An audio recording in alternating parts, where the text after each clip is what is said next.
Yay! All right, so I am back and I'm going to give you a few tips and tricks on how to batch cook for the week. So the first thing that you want to do is look at your macros and see what it is that you're going to need. So if you know that you're going to need lean proteins and stuff like that, so your fats are kind of low, maybe you're in a deficit right now, so you need fruits and vegetables that have lots of fiber in them, whole grain foods. Choose kind of what it is that you want to eat for the week. I really like to start with at least one thing that is a solid and then add on to that as I go. So when I first started meal prepping, I knew that I really liked an English muffin, eggs, and spinach for breakfast. And I would add a piece of cheese to that to get some healthy fat. And that was a go-to for me. I would freeze them, put them in the freezer, and the girls and I could pull them out as we needed them.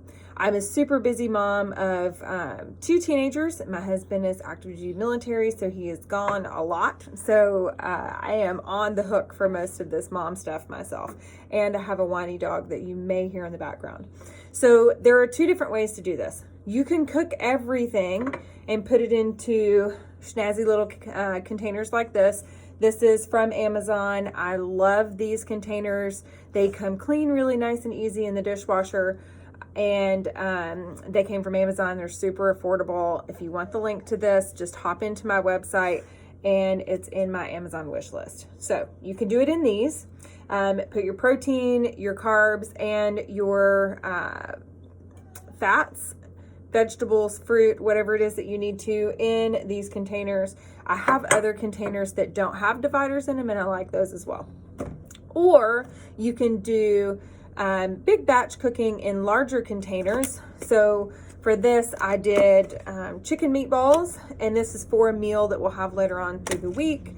And I did vegetables in another container. These are almost gone because they were so good.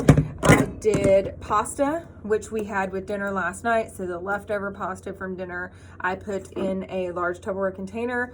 And when I made my meal today, I just weighed it out and pulled whatever I needed for my pasta. I have fruit cut up. So this is cantaloupe. I have grapes in the refrigerator. We have blueberries that have been washed, strawberries that were washed and cut, and they're all in there in containers ready to go. We also do hard-boiled eggs, which have been a lifesaver this week because I've been super busy in the mornings. So I can grab 2 of these, throw some fruit in there, and it hits my fat, my protein, and my carbs all in one fell swoop. So what you can do is just figure out what it is, go ahead and put everything into MyFitnessPal, plan everything out for the day, copy that into the rest of the days for the week. What I like to do is keep my breakfast and lunch and my snacks during the day pretty much the same, which can get kind of boring, but as you start to learn and pick up new things, you can get used to meal prepping multiple things. And then you can always leave dinner empty, sit down, plan that out with your family, and then decide, like we're having chicken meatballs tonight. So I can prepare the rest of the stuff tonight. It's super easy. It'll take me 10 minutes to do it. I also keep other staples on hand, like Greek yogurt. I keep egg whites on hand that I can shred up some spinach and throw into a microwave container if I need to. And always fresh fruit and vegetables that are cut up and ready to go. So with my protein. So when you are batch cooking protein, I just take one of these big cookie sheets, put aluminum foil on it, and I will put all of my meat onto this tray. So if I'm doing chicken, if I'm doing salmon, if I'm doing tilapia, or you could do pork tenderloin or something like that, that's super lean cut of beef or pork. Put it in the pan, and then you could choose different kinds of seasonings. I really, really like Trader Joe's seasonings. I also really like Mrs. Dash. So Mrs. Dash, you can add that without adding a whole bunch of extra salt into your diet. They have some great ones like Southwest Chipotle that I really like. There's an Italian seasoning that I like.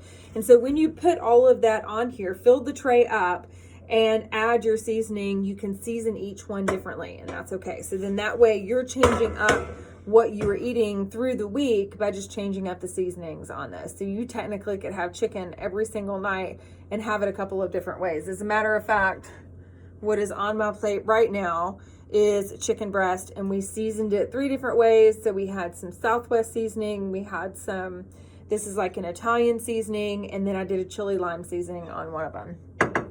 So I have 3 different kinds of chicken. Another great way to batch cook chicken is to stick it in the crock pot or in your pressure cooker with a jar of salsa. You could do green salsa, that's our favorite, or you could do red salsa. Dump the jar in there, put it into tortillas, you can put it onto salads.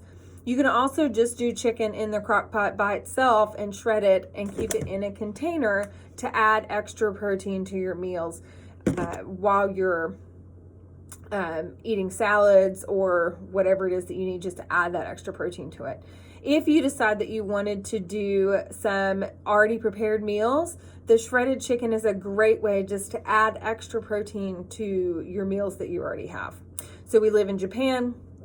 In Japan, they don't really eat a lot of protein in their foods. So a lot of times I will take extra protein with me, or if we get something to go, then I can bring it home and add that extra protein on it.